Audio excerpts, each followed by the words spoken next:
Hello, guys and girls. Welcome to episode 95 of the FReality Podcast. This is a weekly VR, AR, and MR talk show, live streamed every Saturday on YouTube, Facebook, and on Twitch. You can tune into the show live at 7 p.m. in Europe, 6 p.m. in the UK, and 12 midday in central US. You can also check out the audio version, which is available on iTunes, SoundCloud, and on Anchor. If you enjoy the show, please subscribe to our YouTube channel or leave us a nice review on iTunes because that would really help us out. If you have any questions, comments, or feedback during the show, put them in the chat. We'll try and answer as many questions as we can. Now it's time, of course, for me to introduce you to the team. First up, he's a record breaker, sneaker collector, Matrix deep diver. He's my blonde-haired brother. So, of course, Nathie. How you doing, dude? You all right? Yeah, I'm doing fine. First of all, I hope you enjoyed our new silent intro. It was silent. Yes. Oh, so everyone had to sing along themselves. Yes. Yeah, everyone. I could hear it. Yeah. Sing along. It's like karaoke intro. Yeah. We don't have any lyrics though. Maybe we should make a new podcast intro where we all sing together, some kind of song. I don't know. Welcome to the FReality show. I don't know. That's my some like a good American soap. So intro. They probably just heard some like ASMR, some soft breathing in a microphone. How is this for you now? Oh God. Anyway, we digress. Sorry about the intro, no music, but it is what it is. We're here now. Hopefully you can hear us loud and clear. But let me introduce you to the next guy. This guy loves swinging in VR, of course, through the streets of Manhattan. It's the web-slinging rowdy guy. Thanks for hosting the show last week, by the way. I think you did a great job. How you doing? You all right? I'm doing perfectly fine. Just a bit hot, I just put a t-shirt on, for good measure. But it was only because Mike made me. Otherwise, I would be sitting here in my birth suit? Your birthday suit, yeah. Yeah, you don't want to see those nips. You don't want to see them. His third nip. He's got 3. Sadly, Zim can't make it this week. He's currently traveling home from Rotterdam after attending the Vertigo Games 10-year anniversary party last night. Congratulations to Vertigo Games, by the way. It's an awesome milestone. Sadly, Nathie and I couldn't make it, but Rowdy went to it and Zim was there as well. So looking forward to hearing more about that. If you don't know who I am, my name is Mike. I'm host of the show from Virtual Reality Oasis. We've got an interesting show for you today. We're going to be discussing the specs that were released this week for the HTC Vive Cosmos. They're sort of drip feeding them in slowly, teasing us with more information. Lord Gaben blesses us with the Steam Summer Sale. I give you some NAR deals that you shouldn't miss. Nathie's going to give you the lowdown on the releases this week to look forward to coming soon. And the main topic, of course, will be our hands-on first impressions of the one and only Valve Index. It's going to be extremely juicy indeed. So make sure you stay tuned for the end for our sort of roundtable sort of thoughts of the Valve Index. I think you're going to enjoy that one. But let's start off by finding out what everyone played this week, their sort of highlight of the week. And let's pass it over to Rowdy first to see what he's been up to.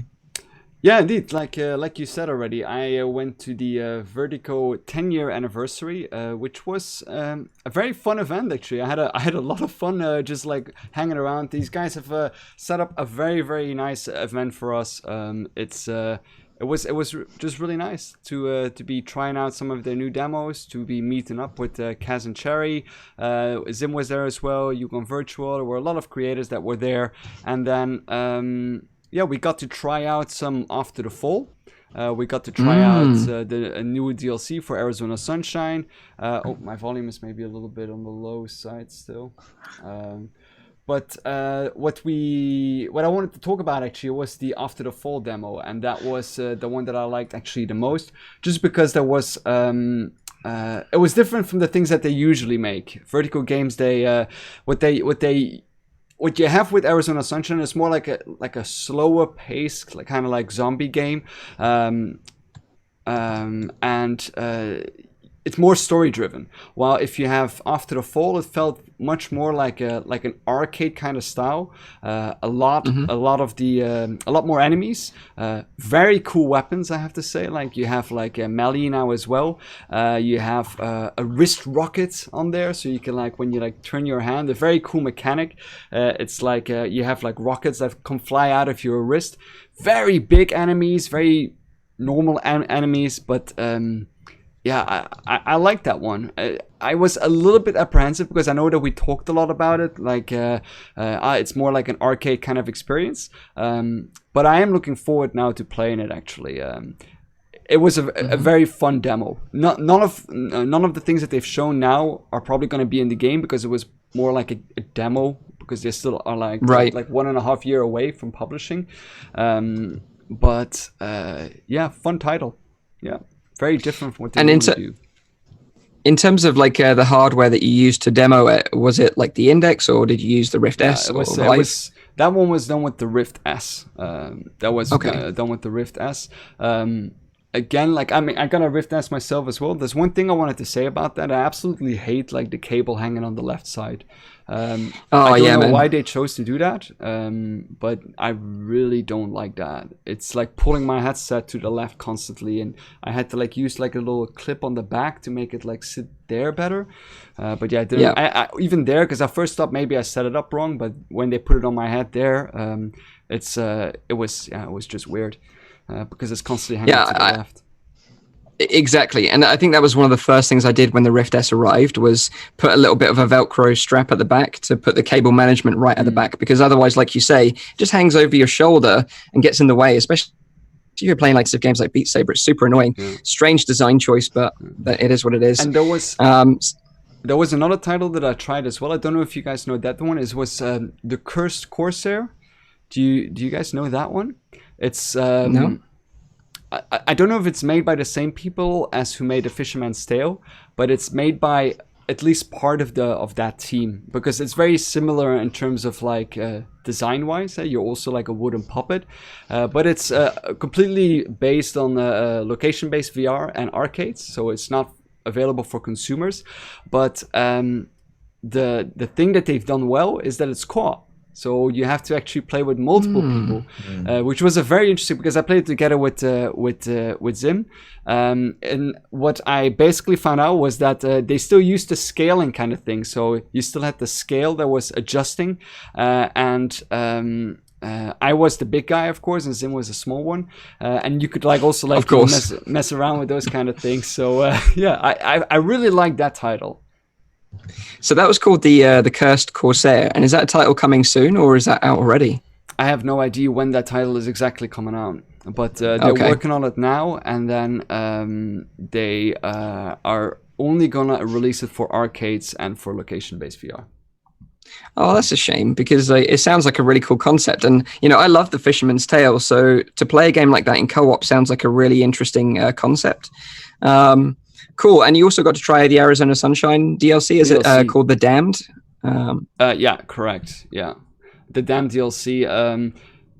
very cool. I played that on the Rift S as well. Very much in a similar kind of style. Only I now had the impression that there were actually, under the impression, you have multiple people there. So in Arizona Sunshine, you were constantly following like a radio signal. You were never talking to anyone really. And in the Damned, what they basically did is that you have a radio feedback coming in from people that are actually listening, telling you what to do. You're a soldier, you need to like get to certain points, you need to get to an elevator.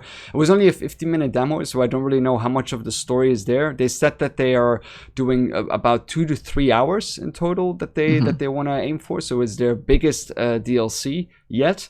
But yeah, seems like if you enjoyed Arizona Sunshine, it seems very much in a similar kind of trend that they're going. So yeah, I like that. Yeah, I played the Deadman DLC. I wasn't a huge fan of it, and apparently this is like a precursor to that DLC. So your job is to power on the power plant to then ultimately like launch a nuke, which happens in the Deadman DLC. So it's like almost like a prequel to the other DLC that they made. But hopefully this one has more outdoor areas, because I think that was what I didn't like so much about the Deadman DLC. It wasn't as bright and vibrant as the original game was, because obviously it took place a lot outside. But yeah, sounds like you had a lot of fun at the party. Any sort of gossip? Did anyone get stupidly drunk and embarrass themselves? Yeah, Sim. That's why he's not here today. Zim. That's why he's not here, of course. Yeah. Zim still needs to wake up in the alleyway somewhere in Rotterdam. Yeah, he's currently in a Dutch prison somewhere. Yeah.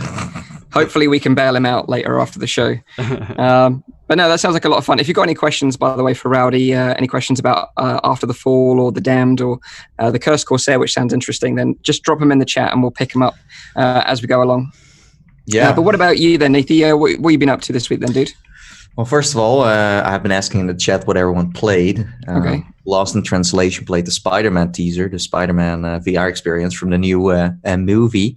Also, we have Watto UK, who only played flat gaming this week.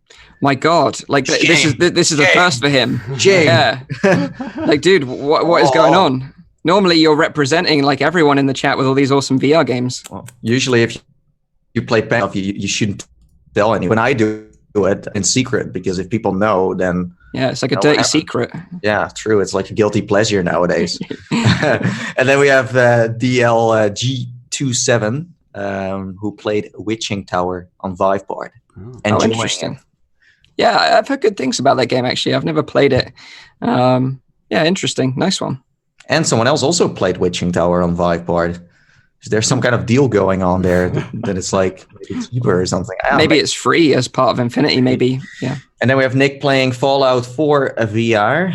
And then last but not least, I did see PD as well, who played Holoception, Spider-Man, The Scream, and Penn and Teller on the Quest. The Scream. So I want to mention Holoception very quickly, because I don't know if you've seen this one, but you kind of control a little stick man in the third person. So the actions that you do, the little stick man does, and it can make for some really interesting gameplay mechanics. It's kind of like in development now. It's kind of an indie game, but I think some of the creators out there are really going to make some fun and interesting videos using this game, because you kind of can guide the narrative. It's almost like having a puppet that can fight other enemies. That's kind of what it's like to play it. It's very difficult to explain, but you should check it out. Holoception. Yeah, I saw it popping up on the Valve Index Reddit. They were like working on that. You can also poke yourself, basically. Right. Yeah. Because it's like third person. But anyways, I played, of course, the Spider-Man VR experience, and I also played Fuji on the Quest, and actually that one is great. It's not for everyone, I would say. It's kind of like one of those artistic experiences, an adventure in where it's all about the visuals and the music, and it's almost like you're playing a game, but you're also meditating while doing so. So it's like a mix. It's more of like an escape. If you had a busy day at work or whatever, and then this is something to dive into, and the objective is, because it does have an objective in some way, but there's no time or anything. It's not like you have to do this now, you have 10 minutes, or no, you can just do it at your own pace. But you're like this, I don't know, like magical blue creature that has its own garden, and you have to venture out to other worlds to find seeds to plant in your garden, and also collect a certain currency that allows you to buy pots for your garden. But also buy, for example, other seeds that you don't have yet. So it has like a progression system that is quite addicting. And the moment you find one of these seeds in the world, then you can take it with you to your garden, plant it, and then give it some water, and then it starts to grow. And some of these plants make music too. So the more plants you collect, the more they start working together too, and it becomes like an orchestra. And they just make all kinds of cool tunes. I think it's amazing. I love this kind of stuff. I love these weird ass artistic things. And Funktronic Labs has always been in that like kind of, vibe. It's the same with Cosmic Trip, although that's more of a game, like a strategy title. But yeah, it's fun. And to get these seeds, you need to, for example, play a song on a couple of flowers with your hands, like drums. And then you have to follow a pattern, and then suddenly a seed pops up. And you have this little backpack that you can put stuff into. And you also have a little helper. They call it a gnome. As far as I know, it doesn't look like a gnome, but it's just like jumping around a little bit and just being happy.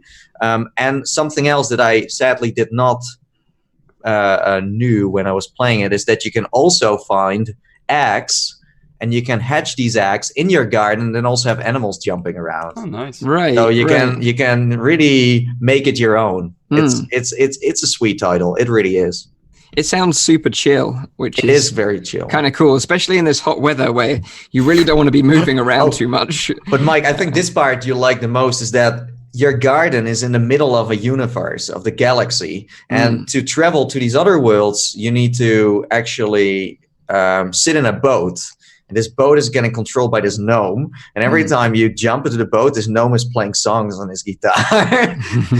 And it sounds so fun. And yeah, I don't know. It's great. It's great. Especially like, this week, I also said it on Reddit. I had to say goodbye to my grandma, and then being able to go into something like this, I think it really helped me. I was like, wow, this is why VR is also a powerful thing, where you can really have an escape for a second and just go in there and just make your own garden. What the heck? Yeah. Really sorry to hear about your grandma, dude. It's super sad when anything like that happens. But like you say, sometimes people deal with it in different ways. And if you find like a nice relaxing escape to kind of just kind of chill out and sort of block out what's going on around you, then VR is a good way to do that. And certainly I've used VR for those reasons in the past as well. So I can totally relate to that. But yeah, Fuji is a solid choice. I haven't tried it out myself. I've got access to it on Oculus, but of course the Rift S is packed away at the moment because I'm using the Index right now. But I have been able to play even using Revive. Obviously, we'll talk more about that later on. But yeah, I'm super intrigued to try it. So I think I'm just going to try it on the Quest instead. But yeah, in terms of what I've been up to, obviously I've been away for a couple of weeks. Rowdy hosted last week's show, so thank you very much for sort of holding the fort for me. I had a birthday, so I celebrated my 37th birthday. Wow! Now I just thought about. I had to think then how old I was for a second. And then wait, how old is everyone here? So I'm 37. Yeah, 37. What year? What? 22. 22. Rowdy's 18. Yeah, Rowdy's 18. I'm 31. Yeah. Oh shit. I'm 25. Yeah, Nathan's the baby of the group. But Nathan is 8. Someone said 8 in the chat. He's like Benjamin Button. Yeah, going backwards. But basically, yeah. So this week I've been away. For those that follow the channel, you'll know that I've not been uploading that much, and that's because I've actually been at YouTube headquarters in London. I was doing something called a VR 180 Creator Lab. It's something that I had to apply for as a YouTube channel and sort of go through an application process and an interview process, and then got selected to attend this VR 180 course. Basically, like 12 YouTube channels were selected to go on this course, and basically you go there to learn about VR 180 cameras and how to capture them and how to upload those videos onto YouTube. So it was kind of like an interesting week away. It was kind of like a nice break to be away from the channel and like the pressure of uploading, but I did end up recording a video there in the end. Me and Carlos from Hugon Virtual, who's like a Spanish VR channel, we actually went out on the streets of London and put some people into Richie's Plank experience on the Quest just to film their reactions, which was a really great experience. I had so much fun recording that video. If you haven't checked it out, you can check it out on my channel. Especially watch the one with Emma. She has some amazing reactions, really, really funny to watch. And then when I got back, the Index was lying here waiting. So the first thing I fired up was the Aperture Hand Lab experience. And that was really cool. It's basically like a 10-minute experience. It's free. It's basically an onboarding process to get you familiar with the new Index controllers. I still want to call them Knuckles. I still love that name for them. And you basically get to interact in different ways with the robots from like the Portal universe. You get to sort of shake their hands, high five them, and do rock, paper, scissors, which is actually really cool. But it's over way too quickly, and it kind of just left me wanting more. And I kind of think by the end of it, I was just like, I just want a full Portal game in VR. So yeah, it was a cool experience, but it just left me wanting more. Would you say this was like a good introduction to play, or like if I had played something else for the first time with the Index, it could have been a way better experience? Or is this really showing what you can do? Yeah, absolutely. It's a must try if you get the Index. You can actually also try it if you've got a Vive or a Rift or a Pimax. You can try it on any of the other controllers as well. You don't need Index controllers. And just to note as well, like, because a lot of people have been asking me this question, the Index controllers aren't cross-compatible with any other headset like the Rift S or the Quest, but they will work with headsets that use Lighthouse tracking, like the Vive Pro, and Pimax. So didn't Kez and Cherry play with the Rift and Knuckles? I think they did, but I don't know how they did it, but that was kind of like a workaround. It was a hack for sure. There is a way to do it, but like you say, it's quite complicated. I think it's just for like really enthusiast level people. I'd recommend checking out their channel if you're really interested in doing it. But what I wouldn't advise is going out and buying a set of Valve Index controllers just to use with your Rift. It's going to be like it's going to feel like a hack together experience. Put it that way. So yeah, that's what I've been up to this week. It's been a super interesting week. But it's good to be back. Good to be hosting the show. Missed you guys, of course. Chatting to you guys is we missed you too. Did you listen to last show? So this is the funny thing, right? I was listening to it on the train to London and I was really enjoying it, and then these drunk like idiots got on the train and were just singing stupid songs, and I was like, hey, don't you know I've got like an important podcast to listen to? Douchebags. And so yeah, I didn't get to. So imagine Mike being angry. Oh, I was super pissed. And the thing is, like, it sort of took me back to my old job. For those that don't know, I used to be in the police, and so my tolerance for drunken idiots is very low anyway. So yeah, I was kind of annoyed by them, but I was kind of like on alert just in case they started doing anything stupid. I sort of went back into that mode. So yeah, I missed the second half of the show, but I will listen to it. Mike's like, you know what my guy experience became like, like flickered up again. Like, don't you try anything? Yeah. I was sort of like channeling my inner super hot, ready to bust out some crazy ninja moves. But yeah, so I didn't get to listen to it all, but it was pretty good from what I listened to so far. So yeah, I think you guys did a good job holding the fort anyway. Wow. So yeah, let's jump into some quick news then. We've got a few things to talk about in quick news this week, because not only has Lord Gaben blessed us with the Valve Index this week, he's also blessed us with a Steam summer sale. Obviously huge event that happens every summer. The prices of games on Steam come crashing down, and this is where you buy a load of games that you never play. Also, the website crashes down usually. That's true. It does actually. But if you picked anything up in the chat, I'd love to know if you've got any good VR recommendations. Have you guys bought anything in this sale, VR or non-VR? I haven't yet, but I have put like some things in the wish list, because I still got I found like a €50 coupon that I received for my birthday last year. So I was like, maybe I should use it. I've seen like the Assassin's Creed one has a very nice discount. It's 50% off. And I know which one? Unity? The Odyssey, I think. Oh, the Egypt one. Yeah, I think so. And the reason why, because I think 2 episodes ago, I think I mentioned that if there's one game that I would like to see in virtual reality, it would be Assassin's Creed. So I'm a big fan of this series. I haven't played all of them because there's so many of them, and not all of them are good. But yeah, that's something I might. Isn't like that new upcoming game, Thief in the Castle, kind of like Assassin's Creed? I think that's the closest we will be getting in the end. Rogan. Still, yeah. I don't know. Just don't watch the trailer of that game. It's a very interesting. It has some good music and some very sweet dialogue. Yeah. But anyways, in the chat, people did pick some stuff up. Interesting. They can tell us what we should buy, actually, because I missed the whole Steam summer sale. Honestly, this is the first time I'm not updated on this. But someone bought Catch and Release. I don't know if this is a game, but someone says Hot Fuzz. I don't know. Is this a game or? Hot Fuzz. It's a British. It's a British police movie. It's probably referring to me on the train. Okay, Mike, you should maybe watch this movie. Maybe that's also for sale at the moment at the video rental place. That Great still movie. exists. Great movie, by the way. Robert says No Man's Sky. That one was quite cheap, I heard. Then we have someone saying I picked up Star Shelter. Oh, Star Shelter. I still got Arizona. I still got No Man's Sky on my wish list as well, just because I know it's gonna get VR support. This is like pretty much the ideal time, and it's coming soon. They said summer, so yeah, exactly. Yeah, and that is one that I picked up actually as well. Like it's 50% off right now. So I think it was around 20 British pounds, so it'll be around $25 US. But like you say, this VR update is going to be dropping imminently, and the VR implementation is going to have index support as well. And it looks so nice. Like if the trailer is anything like the actual gameplay, it's going to be amazing in VR. I think it's going to be a killer app. Okay, so it will be free updates. If you buy the Pancake version now, you will get the VR stuff. Yes, okay, 100%. Exactly. A couple of other things that I picked up actually in the sale were FPS VR and Overdrop.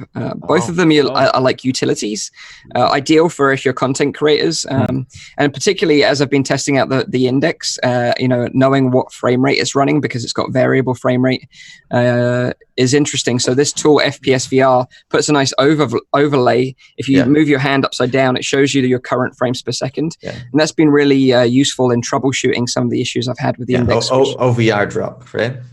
So that one, the frame rate one was FPS VR. Yes. OVR drop is ideal for overlaying like a YouTube chat if you want to do a live stream. Or watch a movie while you're flying in Really Dangerous.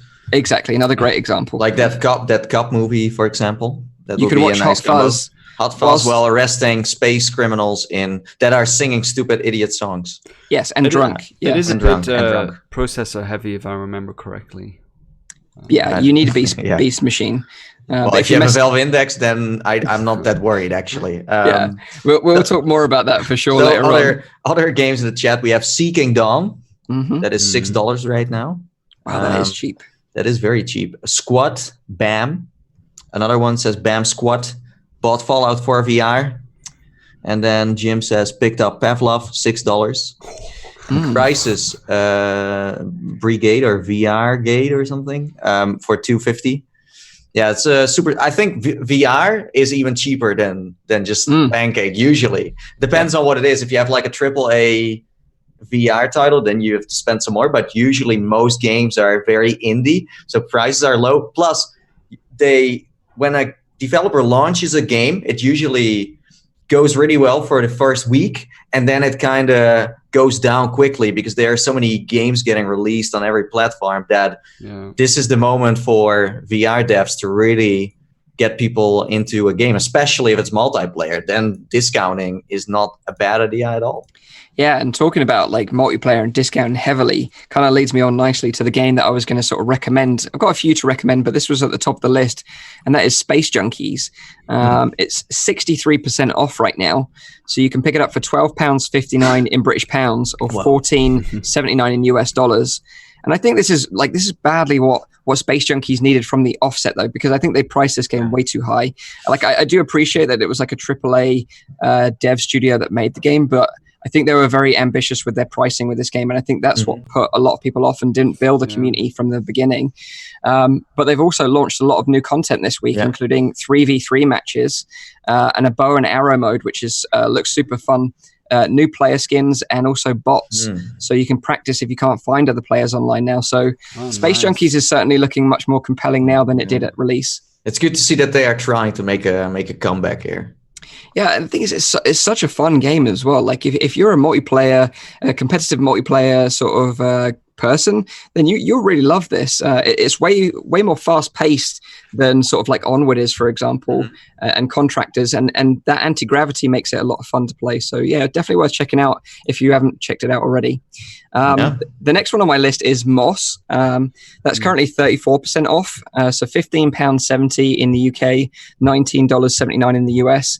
Again, they've added a lot of new content just recently called the Twilight Garden, which adds sort of branching paths off the main storyline. So now Quill, who's like the most adorable VR character of all time, this tiny little mouse, you can actually dress her up with some armor now and give her some new weapons that you've not seen or played with before in the single player campaign. And those updates, which were exclusive to Quest for a little while, are now available on PC and PSVR as well. So yeah, you can check that out as well. Nice. The next big one is Accounting Plus. This has got a huge discount, 60% off this one, which makes it only £4.79 in British pounds, $4.79 in US dollars as well. And like if you like Justin Roiland humor, like Rick and Morty, you maybe played Trover Saves the Universe, you need to buy this game as well because it's just basically more of the same. It's got hilarious characters that just are relentless at like bombarding you with just constant harassment and abuse. So if you like getting abused, verbally abused, then you'll love this game for sure. Wow. Okay, cool. So I just scrolled through Steam for a second. I found a bundle that is super sick and it's so cheap. This is just crazy. Okay, so this is a bundle. It's called the VR Essentials bundle. And when you go on Steam and you go to virtual reality, it's on the top selling part. So what do you get for $4.24?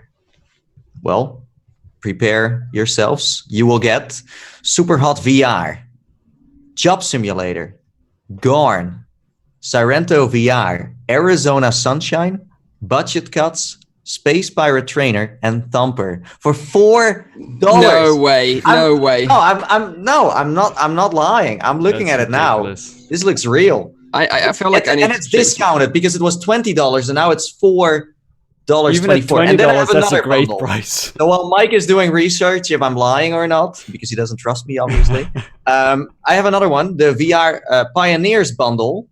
You will get Space Pirate Trainer, The Gallery Episode 1, The Gallery Episode 2, Job Simulator, Sprint Factor, and Raw Data for $9. No. So basically, I've just checked out VR Essentials on my Steam VR page. It's got 50% off, but it's still 70 British pounds. For me, it's wait, I'm making one mistake here. For me, it's euros. So it's like 4.24 euros. But it's 80% discounted at my place here in the Netherlands. It's only 53% here. I feel like I'm being gypped. So could it be that it depends on where you live, where you get the discount? Because I'm serious here. It's like 80% discounted. So basically, we need to do a VPN to the Netherlands to buy this bundle. If you're listening, Gabe Newell, I know you listen to the show all the time. You need to sort this shit out seriously. Yeah, I also only get 53%. For me, it's still €90. Yeah. Yeah. Wow. So let us know in the chat if you can see this amazing yes, I hope so. Beyond belief bundle. Yeah. But the last one I wanted to mention was Arizona Sunshine, because that's got 63% off, which makes it £11, 9 pence in the UK, $14.79 in the US. And like we mentioned at the beginning, that Rowdy got to try at Vertigo Games. It's got some new DLC coming soon. So okay. Wait. So we have the solution here. So apparently, this is what the chat is saying. For me, it's so cheap because I already own parts of the bundle. So basically, if you have a bundle. Yeah, but will you then not? So I will not get those games then because I'm paying less. Exactly. I thought I was still getting like a key to give away then. You'll only get the one that you don't. Okay. own. Well, sorry to make everyone so excited. Sorry. I was like, wow, this is actually crazy. Okay, well, now I'm a little disappointed. But yeah, aren't we all? I'm sure everyone is very disappointed now. Thanks, Nate. And maybe I can disappoint you some more, even further. Hey, nice. Let's go. And that's while we talk about the Vive Cosmos specs. Yeah, this is Wait, Mike, can you please first start with how this all got announced instead of telling us the specs? How did HTC pull this out? That's what I want to know. So basically, I missed talking about this last week because I was away, but it happened the week before. Basically, HTC were like pushing on Twitter and Facebook, like we've got a Cosmos announcement. You know, we've got some news to share, and they did a Facebook live stream, which again is an unusual platform to do an announcement. Not as big or doesn't have the impact as like maybe YouTube does. And basically what they did was they just showed a spinning headset for like 25 minutes, right? Something like that, 25 minutes. And they basically just like flipped up the visor. They took the front plate off and they didn't give us any more information other than just showing the headset spinning around on this like glass head. Yeah, no, I think they were hoping for people to hype it up like what Valve did with the Index, where they threw out like a picture of something and then the community started speculating. I think they were hoping for that too, but I didn't feel like that was taking off. No, and I think the way they sold it, like they sold the idea of the stream was like, come here for more information. But the problem is we didn't get any information. And I think everyone just ultimately left like frustrated and they had wasted 25 minutes of their life watching a headset rotate on a lazy Susan or whatever you call it. So then they said afterwards, you know, we're going to share more specs soon. Obviously that was this week and they did share some specs. But every day a little bit, like every day they posted a little bit of specs. Yeah. But again, not the specs that we all want and need. But I'll get onto that in a sec. So the specs that we did get was that, you know, the headset will feature an LCD panel, which is kind of interesting because this is another new headset, shifting from OLED to LCD. So just like the Rift S, just like the Valve Index, it's shifting to LCD. And that's because we know what we know from LCDs is, although they don't provide the rich black sort of dark environments in games, they don't sort of produce those particularly well. They sort of show up a little bit gray. However, they do have the sort of sub-pixel RGB stripe, which is more sub-pixels, making it look a little bit clearer in terms of a display. So that's kind of interesting. And we also know that it has a resolution of 1700 by 1440 pixels per eye, which is, you know, a little bit more than the Vive Pro, Quest, and Index, which all run 1600 by 1440 pixels per eye. So not that much, but just a little slight upgrade. And we know that it runs at 90 frames per second. But that was kind of it. That was the only news that we got this week. We still don't know about this kind of rumored feature of it being able to be tethered to a mobile device, to be taken on the go. And I think that's probably, to be honest, the most exciting and interesting feature about this headset because it makes it stand out from the crowd. And the price. And we don't know about the price or release date. And we also don't know who it's really for either. Well, I think, you know, looking at the design, particularly of the controllers, it makes me think this is aimed at gamers. You know, the controllers are more like Rift touch controllers. And they've kind of got this like tribal light pattern for tracking on the top, which kind of makes me think that it's aimed at gamers rather than sort of like business users. Well, that's true. Of course, like with the Vive Pro, I thought the same. But in the end, that was also different. But we spoke about this in the last episode where I mentioned that the Vive Pro had this trailer with Fallout 4 VR in there. And you're like, oh, I'm a gamer. I like this stuff. And then in the end, wait, but the price and everything, it doesn't match. And nowadays, if you see a Vive Pro, it's in an arcade and not that someone's like in someone's living room. It's true. So. It is a lot of in arcade. And I am super interested in this headset. I'm more interested about where they position themselves in the market because, you know, we've got Oculus with the Rift S saying, you know, we can provide a great VR experience that's easy to set up, very accessible. You get it out of the box, have a room scale VR experience for $400 US, which I think is great. It does have its flaws, of course. You know, it won't work for some people because of the fixed IPD, and you know, the audio is bad. You know, it's not good. The mic and the built-in audio. And then you've got the Index, which is the other end of the spectrum, super high-end enthusiast headset, $1,000 $600. Really sort of OP specs. You've got amazing audio. You can push up the refresh rate, which we'll talk more about later. And then, Cosmos has the kind of opportunity to sit somewhere in the middle, kind of hitting good points of both systems. And if they do that well and execute it well, then I think they've got a really good place in the market. But all of that really depends on the price that they make it available. Because if they're going to be saying, oh yeah, but it's the best headset on the market, and they're going to try and compete with Index, then I think forget about it, because people are not going to be. But it's as it looks now, this is a headset for, if it's for consumers, it's for regular consumers and not for prosumers, I would say. Yeah. That's what it looks like right now. I don't know. As I said, it could also be for B2B things, but. Yeah, and really for me, I think if they price it maximum at $600, then they probably have a solid, space in the market, especially because say the Reverb, for example, is $600, but that's got the 2160 by 2160 resolution, which we thought this headset might have. So it doesn't quite have that. So it should be priced either at 600 because it's got the best tracking system, or less, in my opinion.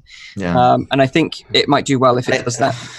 That's the thing with HTC, if they can sell it for that price and they can handle that, then it's fine. But for them, it's hard to sell headsets for a very cheap price because they don't have that.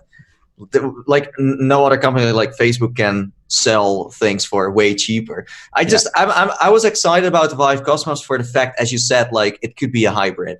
Yeah, because I think that's welcome in the market. It would have its own genre. There is no headset that does that right now. It would be super smart, because then you're like almost in the middle of like standalone and PC. It's like somewhere in the middle. It's like this weird. So I don't know. I really hope so, because I have enough PC VR headsets now to play around with. But still, I think it makes a chance in the PC VR market, especially with the Oculus Rift as being a downgrade for some people. So I do think it can compete. I wonder how that will do in the market, though. Like I don't know. Well, if you compare it to the original Vive, they really upgraded it, because I mean, like, let's say weight-wise as well, it doesn't seem to have that much on the sides more. The Vive Pro, for example, was super bulky. This one, they stripped off. And for me personally, when I want to buy a headset, I buy it for the comfort. I buy it for, the good audio. Maybe not, like, resolution stuff wouldn't be on number one for me, because a headset now, standard, has a pretty good resolution, right? You're not gonna play with some Roblox quality stuff. Yeah. It's all good. Like almost like Mike. Seriously, almost every headset you buy, you're gonna be fine when you play a game. Yeah, of course. Yeah, of course. And again, as a first headset, of course. Yeah, we're going to touch more on this later. But you made a good point that Facebook are really the only ones that can bankroll making a headset so cheap and selling it so cheap. Like if you want to check out a really interesting video, Low Spec Gamer actually released a video today. He's got a channel where he sort of focuses on how to get the most out of really low end hardware. And actually was part of the video. He interviewed me as part of it, but it's a really interesting take on the concept that basically Facebook are bankrolling all this. They're losing money. There's no way they're making money on the Quest in particular, because there's so much research and development in that headset, so much tech. The major cost of a new product is always R&D. It's not the technical specifications. It's the research and development, the testing phase, all of that. Putting it together is a fraction of it. Yeah. And they just skip all of that. Yeah, I totally agree with you that if they have this mobile tethering feature, I think that'll be really, really interesting, because there is a market for that. We know that from the community with the Quest, because as soon as the Quest came out, like the community was straight away, we want to use this to connect to our PC to stream Steam VR content. We want custom Beat Saber tracks. We want the versatility of a PC VR headset, but on the go. So there's definitely a market for a headset like that. So if they can execute it well, like you say, they position themselves in a unique place. Yeah. But if we time travel back in our awesome DeLoreans to CES when they announced it, did they ever say, hey, this could be a hybrid? I think in the trailer they were kind of playing around with this phone thing.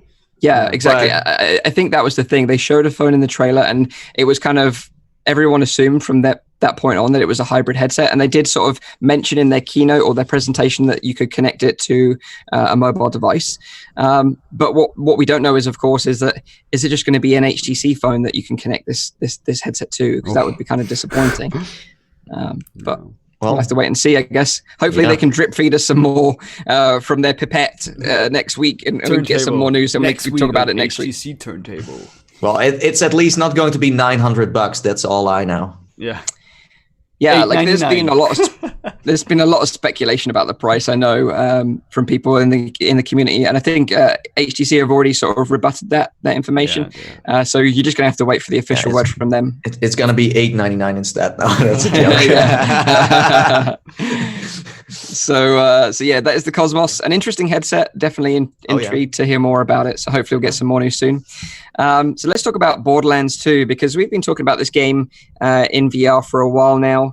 Actually, sort of December time last year was when we was talking about it, because that's when it released on the PSVR. Yeah, and I think we all played it back then, right? Yes. And did you guys enjoy it on the PSVR? You didn't play it? I didn't play it. No. Did you enjoy it on the PSVR, Nathy? Oh yeah, I did, and I still want to go back and play it with the PSVR aim controller. No, I thought it was great. Yeah, and they added all kinds of new stuff. It wasn't just like, oh, we ported over and here's another. No, they really tried to add more to it. Yeah, exactly. And you know, I sort of checked it out as well. I thought it was the best version of Borderlands 2, actually, the VR version. I think, you know, the cel shaded art style of that game lends itself so well to VR that, like, visually it looks great in a headset. The problem was, of course, that it was exclusive to PSVR, and in the trailer they dropped a little teaser to get everyone sort of hyped, saying that it would be exclusive to PlayStation for 5 months. Now, of course, you don't have to be a master mathematician to work out that has been and gone now. So, you know, where is it? I did ask every episode where it went, but then, you know, we forgot. So yeah, so it should be here. It should have been here around May time. May. Yeah. But Gearbox have been quite quiet about it since releasing it on the PlayStation, apart from doing the aim updates. Yeah. But it could be my sort of guess is that it could be that they've been working on this Penn and Teller game, because that is actually made by Gearbox as well. True. Which is coming out on both PC and Quest. So maybe their development team have been focused on that game, which kind of maybe have pushed Borderlands 2 back. And of course, they've been working on Borderlands 3 as well. I think the reason why it's not out yet is because they don't really know when they want to launch it. When is the right time to do it? Because you don't want to release it with Borderlands 3. I think May, I don't know if they went for that. I mean, they never officially confirmed. It was just like, hey, exclusive for that amount of time, but it doesn't say you need to release it then. But I think that they are kind of waiting it out and kind of see like, when should we release it? Because right now, if you would now release it and say like, hey, it also works on Valve Index, well, that's an extra. If they released it last week, they would have missed out on some hype. But I don't know. I think they don't really know when they want to do it. For me, like I'm excited. I really enjoyed playing it on the PSVR, but it was, of course, the limitations of the PSVR that made me want to say, like, I'm just going to wait to play this on PC because I think it's going to be a better experience. Like turning 360, especially in a game where enemies come at you 360, is problematic. But we did get some, like, a glimmer of hope from a guy called Wario64 on Twitter. Okay. I don't think he's the real Wario, so you know. Oh. Or he could be trolling us. From Mario 64, you mean? Yeah, like Wario does troll people, so maybe he is trolling us. But this is what he posted. So take this with a grain of salt. But he posted a picture of the ESRB rating for Borderlands 2 VR on PC, which would suggest that it's coming fairly soon. But of course, we don't know a rough release date at all. Okay. From Wario 64. Yeah. If you feel that Wario is a reliable source of information, then there you go. Okay, you know, let me make it, because it has been so long that we're not that excited anymore because we're waiting. You know, like the excitement is kind of slipping away a little bit. What if you're going to be able to play it co-op this time? Oh man, I'd be so hyped for that, especially like playing it on the Index, like you said, with like finger tracking. I think that would be so great. Poking someone in their. Well, that was the thing. That was one of the big criticisms we said about the game. Although the game is great, it does sorely lack co-op. And we mentioned it a few times on the podcast as well. So maybe they've listened to the community, because I'm sure the community was saying the same thing as well. I have to say, it's something that Vertigo Games did really well with After the Fall. That they have a co-op in there, and that really adds to the experience. So it would be neat to see that in Borderlands as well. I totally agree. Playing games in VR cooperatively is such a great experience. I love it. I have some really fun memories of playing, Killing Floor Incursion with Nathy. We had such fun, because you bounce off each other. You're telling jokes. You're talking about what you've been up to and stuff while playing the game together, and it just makes it a great experience. And Seeking Dawn. Yeah, we didn't. And Tractor Ball. Yeah, we didn't have so much fun with those games, but yeah. But just quickly going back to After the Fall then, Rowdy, did you get to play it with 4 players, or was it just two-player co-op? 2 players. I played with a developer. Played with Zim? No, I played with a developer. Yeah, right, okay. Because they had someone to show us the game. Yeah. Because they're pushing a 4-player co-op for that game, I believe. Ultimately, it will be 4, but for the demo, it was only 2. So Right. So that is Borderlands 2 VR. We're praying that it comes out soon, and praying even more that it gets co-op support. That'd be amazing. Well, according to someone in the chat, in my experiences, Wario 64 is reliable. There you go. So the final bit of quick news this week is about the Rift S and Quest tracking. Because yesterday, this is the thing, right? With the Rift S, I personally haven't had that many issues with Rift S tracking. I've even tried it with a gun stock, like the Force Tube that we've got here in Onward and Pavlov and some shooters. And once calibrated and set up specifically for the Rift S, it was fine. But obviously, Oculus were aware of the community upset or feedback about, the dead spots, particularly when you bring the controllers close to the headset, because that does cause issues. And when you have controllers in a gun stock where one controller is occluding the other. So yesterday, they actually released an update for the Rift S. And basically, if you're not familiar with this and you're a new Rift S owner, if you go into the Oculus dashboard and go into settings, there is a public test channel under the beta tab. And if you enable that, then you'll get this update straight away instead of having to wait for it. But basically, the update includes improvements to tracking when bringing the controllers close to the headset and when controllers are in the situation when they're in front of each other. And there was a tweet from Andy Mellim, who is a developer at Oculus, and he stated via Twitter, this was a pretty big team effort, and credit should go to the engineers who have been really thinking hard about tackling close to HMD tracking. It's a very challenging computer vision problem. So somehow they've managed to work it out, whether that's through the accelerometers and gyroscopes in the controllers to sort of compensate for the tracking. I don't know how they did it, but I haven't tried it out myself. But I think it's an interesting update, and apparently these updates and improvements to tracking are going to come to the Quest as well. So I think that's really great news that they're still sort of striving to improve the system. Nice, yeah, I like that. So that is. I don't know if just quickly before we move on to the releases. Then, have you guys had any issues with Rift S or Quest tracking? Actually, now that you mention it, I had with the Arizona Sunshine DLC. Because you use a pistol there, and when I'm not the guy who goes dual wielding. I use my controllers together, and that can cause some issues with tracking of the controllers as well, because the headset will not be able to discern which controller it is. And what Arizona Sunshine automatically does is switches hands then, so that is something that they're still working on then. So that is indeed something that I noticed indeed with the tracking of the Rift S, which is a little bit more problematic than it was in the original Rift.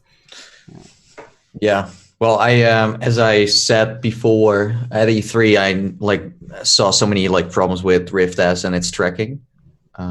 But same with the Rift CV1, where they had major tracking issues, where your play space even started to move back then. Yeah. And it was dangerous for demoing and stuff like that. But I feel like with every launch they always struggle with Oculus always seems to struggle with the software. That's usually the thing they need to tweak. But in the end they do know how to work it out. Yeah. So that's good. And with the Quest, I haven't used the Rift S that much. I play a lot with the Quest. It did sometimes lose its tracking, but it wasn't super bad. Yeah, like I can forgive the Quest more for losing tracking temporarily. It's happened to me a handful of times, but not very often, because of like the technology, because it's standalone. But with the Rift S, of course, you expect more. Your expectations are higher because it's PC based. True. But I just want to say also, like, you know, with every VR headset I've ever tried, there's always been problems with it in some way, shape, or form. Do you know what I mean? Like, I don't think we've had a perfect VR headset launch, and certainly with the Index as well, I feel the same way about it. And we'll, of course, going to talk more about that shortly. But you know, people have been. This week, I've gone to a VR arcade in Antwerp where they had a warehouse set up with the HTC Vive light boxes, and actually lost a lot of tracking in there. Like, because I know that with the 2.0 base stations, you can have a much bigger space. But if I was like more in the middle, where like the base stations were not directly aimed at anymore, I lost tracking and I got like some drift as well. Not that it would annoy me. But because I knew that, you know, it's tracking issues, while other people, they had like no idea what was going on, saying, "Oh, my gun is flying away," or like, you know. But I think in the end, this all comes down to, because when I was at VRX in Amsterdam, I spoke to someone who worked with Sony when they brought Project Morpheus, the PlayStation VR, to the market. He said, like, a part of being prepared as a company to ship something out is when you test it in large groups of people, where they play it in their living rooms, they play it in their office, wherever. So if you have like this huge scale of people, all kinds of different people, and you can test it, then you can also have then you're prepared and you know what you need to work. And it's hard, of course, with a headset that is then still secret and not released. But that's one of the ways they did it at Sony, you know, at PlayStation VR. Of course, that's not a perfect system.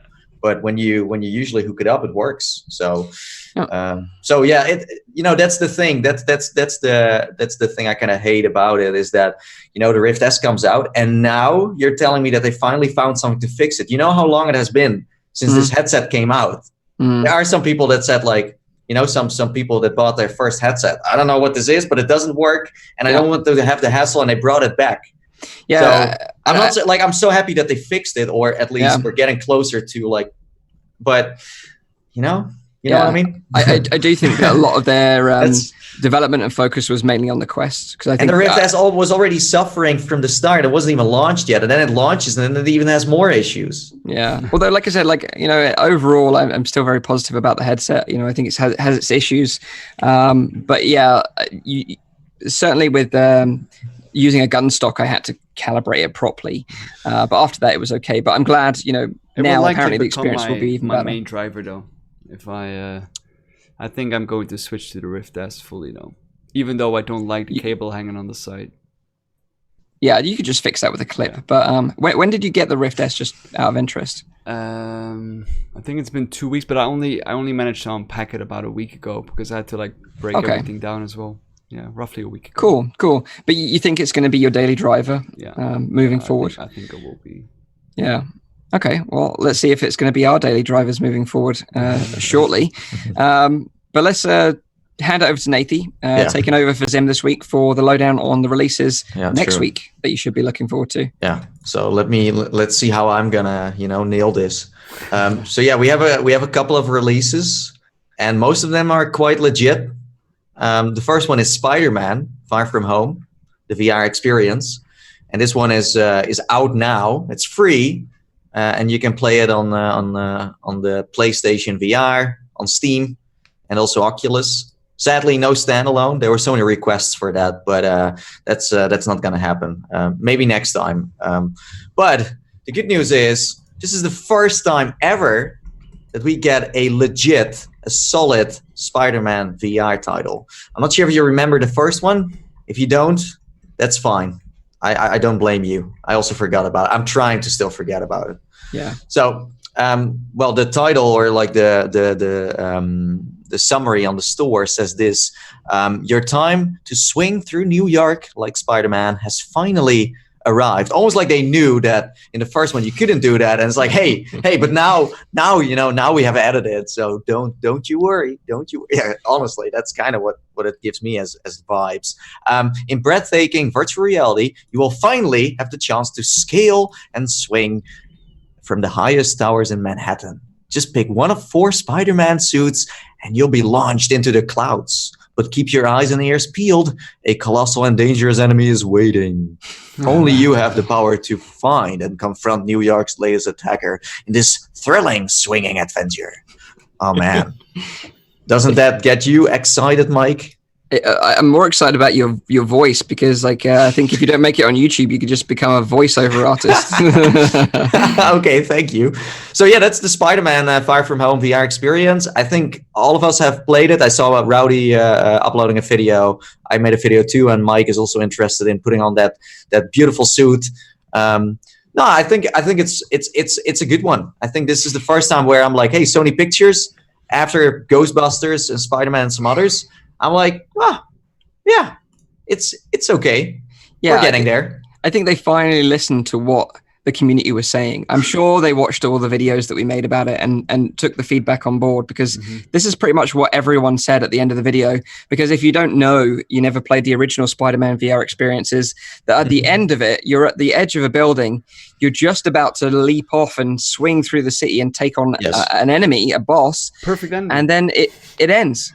And it's like the most anticlimactic thing ever. Well, I do have to say that next to the storyline that takes like 15 minutes, and it's not really a storyline. They just throw in some random dialogue, and it feels kind of all put together in an odd way. But after that, you can free play, swing through the city, go wherever you want. Although people think that they can free roam the city, there is like a big boundary around it, so it's not as big as you think it is. But you can play a few missions. You can go for combat mode where you have to shoot down drones. I don't think that one was that fun, but the time trials are super sweet. I really enjoy playing those where you have to go super fast and you have to hit like a certain checkpoints. I think that was even cooler than the campaign, because I thought the drone thing is just like a bit blah. Like I was like, also the storyline didn't have to include that because it didn't feel right to do that. The coolest thing was just web slinging and being able to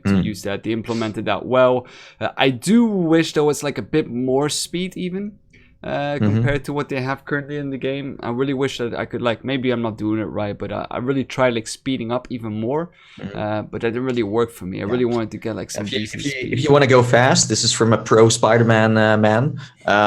You have to shoot with 2 webs at the same time, and then pull yourself, and then constantly do that. If you do it fast enough, then you go extremely fast. What I do want to say before we go to the next one is that I still, even after I played this one, I can just see, and even when I play, that there's a limited budget, where it's like, okay, it's fine, but this is made to get me into the cinema. So it's giving me not enough, as you said, anticlimactic, but it should actually be not anticlimactic, but it should end in a nice way. And then you're like, I want to go to the movie. That's like the chain you want to create. I just think that it still felt like, hey, there is not that much money involved in this demo. I just think that the evolution is nicely, because if you think about it, the original Spider-Man, they didn't include that swinging for one simple reason, that was to not make people motion sick. Right? That's why they didn't include that. With this, they've now included it, which means that they've either found a way or they don't care anymore about people getting motion sick. I think it's rather like the first thing that they found like some kind of way that they can, implement this without people getting too sick in that, which means that maybe someone else will pick that up and say eventually, you know what, maybe the time is right to make a Spider-Man VR title, because these guys have done it with this movie experience. Then I mean, people seem to enjoy that. Why not make a full Spider-Man game out of it? I agree. It's daring to let people swing through the city. They do have comfort settings, and I do think developers need to move on now and kind of push people into the next. Like you also don't want to teleport as Spider-Man. Let's be honest. That's not one of his powers. So yeah, that's Spider-Man Far From Home VR experience. I think it's a solid title. This is the first time I'm gonna say, like, Sony Pictures, I feel like you're getting the hang of this, if you know what I mean. Getting into the swing of it. Yeah, the swing of it. So yes, there you have it. Then we have Sirento. This one came to the Quest. Of course, it's also on Steam, Oculus, wherever. You can play it even on PlayStation. It's just everywhere. But it just launched on the Quest. You can buy it now if you want. It's $15. And on the website it says that it was made for VR. That's what every dev nowadays says, right? That's what it's true though. That's what every game starts with. But true, yes. Because in this title you can perform triple jumps, wall runs, power slides, and slow down time while blasting away at a foe before landing to deliver a blade attack on another. Yeah, Hit yourself with katanas, firearms, Rowdy, bows, throwing knives, and legendary relics. Keep upgrading as you play. Pure cyber ninja fun. Here you have it. Yeah, so that's Sirento. One title that indeed like hits like the superhero feeling. It's either Superhot or Sirento, and Sirento has like more kind of weapons and kind of stuff that you can mess around with. You can even do backflips and front flips and stuff like that. And it's amazingly fun to do that, like wall runs and then jumping off a wall, doing a backflip and then stabbing someone in the neck while you're shooting like two. You can also do like slides, like you slide over the floor, you get your guns out, you shoot two people, put the guns back, put out the blades, you jump up and you slice through. Oh, it's so epic to do that. All of this can be done in VR. You don't do backflips in real life or wall run on you can, I mean. No, that's you can try, but it's not recommended. And then we have Accounting Plus. Accounting Plus is also coming to the Quest. What a surprise. Price is unknown, but I think it will be around $20 maybe. I think that's kind of what we're aiming for.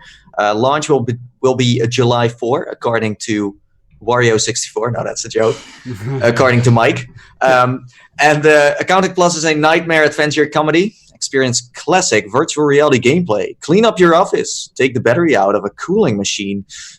Swear at a tree man. Play the skeleton xylophone. And summon thousands upon thousands of demons. Well, that's what Accounting Plus is all about.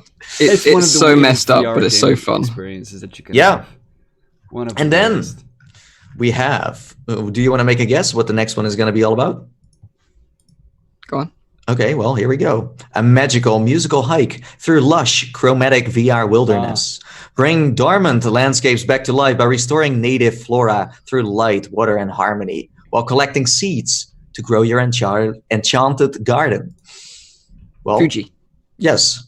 That's right. And this one has just launched too, and you can play it on the Quest, Steam, and Oculus Home. Price is $15. As I said, it's a lovely escape from a reality. Then you really like that one, right? Yeah. There's even more. There's more. Of course, there is more. Are you ready? Are you ready to rumble? I hope so, because you can dive back into Anne Frank's house. And this one came out on the Oculus Go a while back. One that I have been highly praising because it's bringing you back to that historical, moment of Anne Frank living in that house in like World War II.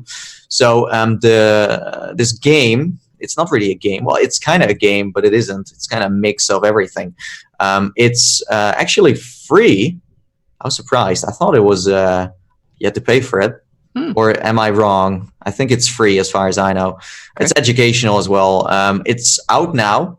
And the description is like this. In 1942, during the Second World War, Anne Frank, a 13-year-old Jewish girl, and her family were forced to go into hiding to escape persecution from the Nazis. For more than 2 years, the Franks and 4 others would live in the secret annex of an old office building in Amsterdam, sharing the burden of living and hiding in confined quarters with the constant dread of discovery. So if you want to, go on an adventure with Anne Frank, because she's kind of like your tour guide and telling you what it was like to live around those times, then yeah, I can highly recommend this one. It's such a great thing from an educational perspective to have these kind of things now as well. Because I remember as a kid, like when you wanted to experience something like this, you went to a museum, you had to do a guided tour. Yes. But you never really got that feeling of really like being in that situation. And I think that VR is such a powerful medium for doing that. We talked about that a little bit in the last episode as well. Mike, you probably haven't seen it yet at the end. But yeah, it's a new medium that can really like call up on a certain level of empathy. And that is something that is very strong, I think. Yeah. I think for the younger generation, Anne Frank, VR is a very important experience. It brings Anne Frank back to life in a way you have never experienced before. So yes, it's out now on the Quest. Then last but not least, we have Pierhead Arcade 2. Pierhead Arcade is back with all new physics-based classic arcade games to play, now with customizable avatar and full Valve Index support. And it's now out, platform pretty much everywhere. And the price is $8.19 in dollars. So I played Pierhead Arcade 1. Super fun. You can even play it multiplayer, as far as I know. And you can what you could do in an arcade, you can do in VR as well. But then you don't have to stand in line. You can also just cheat if you want.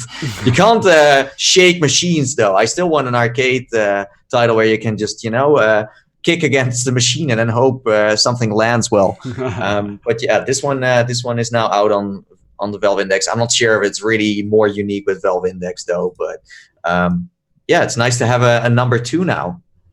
Number 2. And that's pretty much it. I kind of wanted to look up Zim always has all these shuffleware titles as well. Yeah.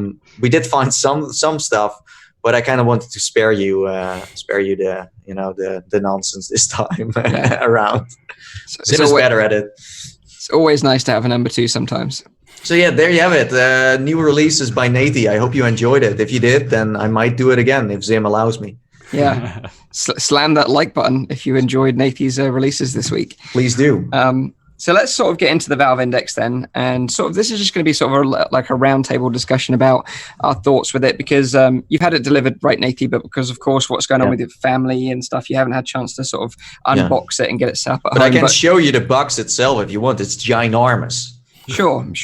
And you're right. Let's talk about that in the beginning, because, you can obviously order the Valve Index piecemeal if you want, like a la carte. You can order the headset, you can order the controllers, and you can order the base stations all separately, or you can order them in this huge bundle, which Nathy is showing on camera right now. And the box, like you say, is freaking huge. But that's because it contains like so much stuff. Within that box is like a dozen other little boxes, because you've got like power cables for the base stations. You've got different sort of wall plug adapters. You've got the base stations themselves, controllers, USB leads to and charge those, and sort of plug-in wall plugs for those as well. You've got a plug-in wall plug for the headset itself. You've got cables galore. It's just so much kit in there. And this is the thing, like, from an unboxing experience, you unbox this thing and you're like, holy crap, I hope I've like got a couple of hours, spare to set this kit up.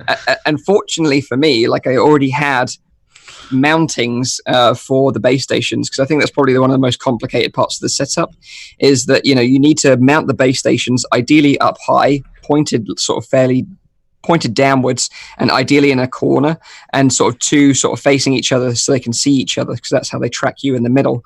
So that's really the most complicated part of the process. But as I had those mounts up already, I just sort of like screwed them on, powered them on, and I was pretty much good to go. So for those of you out there that have maybe had a Vive before, or a Vive Pro, or a Pimax, it's going to be simple for you guys. If you're moving maybe from a Rift, then you're just going to have to think about where you're going to mount these base stations, because you don't get any like stands. You get little mounts, but that are designed to be screwed onto the wall. Yeah.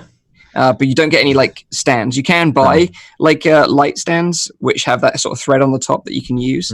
But that is something. Yeah. It's funny that the original trailer that Valve released on Steam for the HTC Vive, you see people playing and they just put it on their shelf. The shelf, yeah. Yeah, they're like, oh, here on the shelf, done. Yeah. I didn't even have a shelf. No, exactly. And I think we'll touch more on this later, but really, this is a headset that you're going to want a dedicated room for, that is permanently set up for this headset, right? It's like, now we've seen a shift in VR, with the Rift S. You can kind of move it from room to room, quickly do a Guardian with your pass-through camera, and you're set up and good to go. It's so simple. This is obviously a more permanent feature, and you're going to need this in a dedicated room. But I think this is because it's aimed at more of the enthusiast, which I'm going to touch more on in a bit. But other than sort of setting up the base stations, you plug it in with a display port, USB 3, and also power. You need 3 of those things to the headset itself. Place the sort of controllers on charge with the supplied USB-C cable, and you're pretty much good to go. If you've got Steam VR installed already, like I say, you're upgrading from another headset, you'll be familiar with the setup process because you just run through the Steam VR room setup.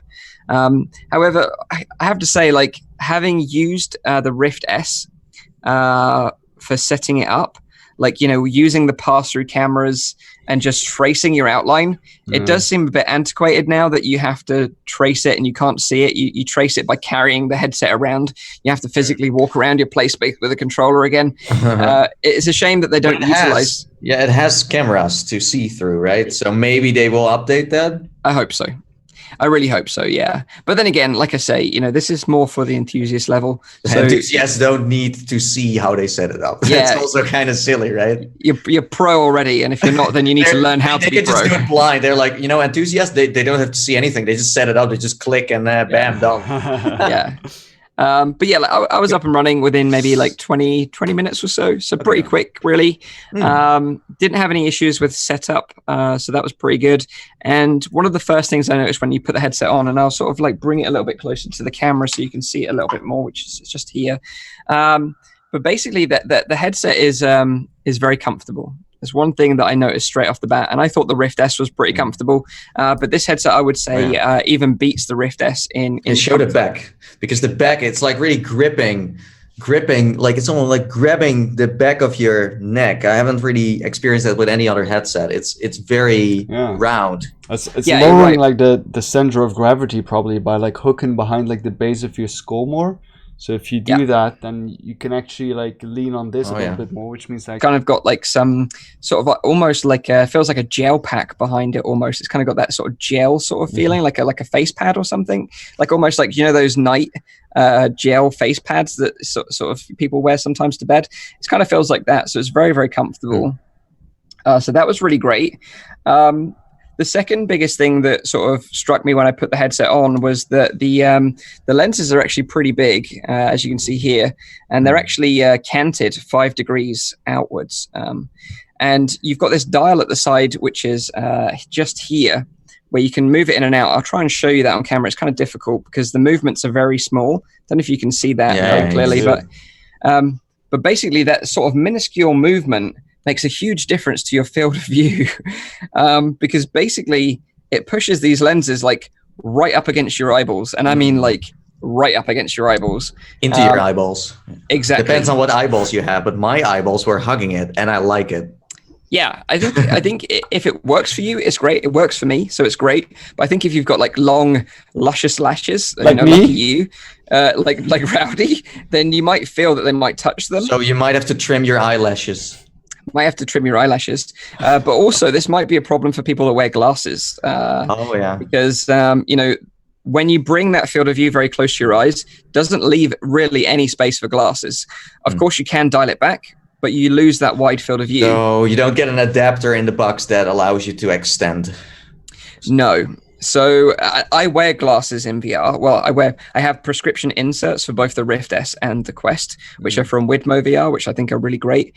But I think unless Widmo VR do a prescription insert for this headset, I'm not going to risk wearing my glasses in here because I don't want to scratch the lenses of my glasses or the headset. So you can't slide it out. You can only move the lenses itself. So there's no button on the side that you can pull, as far as I know, right? No. So you can move the lenses forwards and backwards. So it does provide space, but like I say, you lose field of view, which kind of defeats the object. I do also need to say that, of course, like Zim is not here. Hey, no offense, Zim, but he has quite a big nose, as you may know. And what I felt when I was adjusting it, that it started to squeeze my nose as well, And I think if you have a bigger nose, then there is a limit to that, where it's like, oh, now my nose is like, you could. I think if you keep on like dialing it, I think your nose would get stuck between those two lenses. I think you can already squeeze it that hard where you can't take it off anymore. So I had that issue with the Pimax. The lenses with my IPD being so low that they kind of sit on the bridge of my nose. I don't have that issue with this. It does have these nice little nose flaps, which kind of take out a little bit of the nosebleed. And I see a sensor as well, so when you put it on, it turns itself automatically on. Yeah, exactly. Yeah, it's got manual IPD adjustments, so you can make sure it's sort of fits your face, which is great. How far does it go? How far does this it go? Interface? I'm not sure exactly how far it goes. Is it finally a headset that I can use or no? I would say so, yeah, because we both got small IPDs. Let me look it up. But this interface, it just pops on using magnets, which I think is a really nice touch. Although there's no Velcro on this, so you have to replace the whole interface. But I'm sure VR Cover will do their own version of this. Yeah. But it just simply clips on, which is super nice. Other things that are great, I love the audio. We should talk about the audio because I think that is a really standout feature of this headset. Like, it's incredible. It really is incredible. The bass that these headphones can deliver, bearing in mind they don't actually touch your ears at all, is really great. Like, if you love Beat Saber, holy crap, the music really sort of resonates using this headset. It's very, very loud. It's like what I said last time was like, it's like a waterfall that streams into your ear and nothing else can come in between anymore. If someone outside is talking to you and you're playing on, let's say, full, then you don't hear anything. You don't hear anything, no, for sure. The spatial audio is really great. The microphone in this headset as well is freaking amazing. Like, I was so impressed with it. Like, I just set it up to record like Aperture Lab, and I was just like, I'm just gonna use the built-in audio. And like, I was like, holy crap, this is the best microphone I've ever heard in any VR headset. Way better even than the original Rift, which I also thought was pretty great. So if you like your audio, this is a great headset to get for that. So you're going to talk into it now with the podcast as well? Yeah, like exactly. You did with the Rift S a couple of weeks ago. Yeah, exactly. Yeah. At least you won't be able to notice then. That's true. I just, by the way, looked up the IPD. Okay. Yeah. The IPD is 58 to 70. I still won't be able to use it then perfectly. I'm still below that. What's your IPD then, I thought Rowdy? mine was 57.6.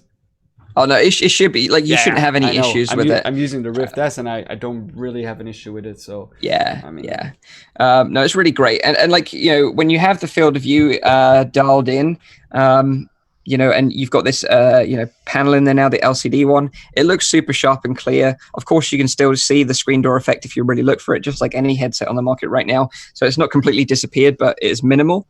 But there's one thing that I didn't like so much about the lenses, and that is that God rays are almost back again. It's like I'd almost forgotten about God rays with the Rift S because I don't really experience them in the Rift S or the Quest so much. But I did notice them using the Index, which is a bit of a shame. But other than that, the display is great. It's interesting because you can run it at like 80 hertz, 90 hertz, 120 hertz, and 144 hertz. But if you want to run it at 144, you're going to need a badass GPU because even running it on a 2080 Ti, which is overclocked and warp speed, I can only just about manage to maintain stable sort of frame rate playing Beat Saber, and that's sort of dialing down the super sampling a bit to sort of around 1.0 in game and in Steam. But the thing is, when you play Beat Saber and it's running at 144 hertz, holy crap, it's freaking amazing. Like, I didn't notice it at first, the difference it was making. And then I used that app, which I talked about earlier on, which was FPS VR. So I was looking at what frame rate I was actually getting, and it wasn't 144. So I was like, this must be something wrong here. So that's when I dialed back the super sampling, which was set at default at like 1.7 in Beat Saber, and it was like 1.5 in Steam. So as soon as I dialed those two back, like, holy crap, it really is a night and day difference. And certainly for Beat Saber, with the blocks coming at you at speed, it just smooths everything out. It's like everything's so butter smooth, and it almost feels like you're cheating in a way. It's almost like you've got superpowers. You can see the blocks better. So that was really great, and that was a really surprising feature. But again, would you If people are interested in why that is important, then we made a video about that not that long ago about why refresh rate matters so much in VR. So go check that out.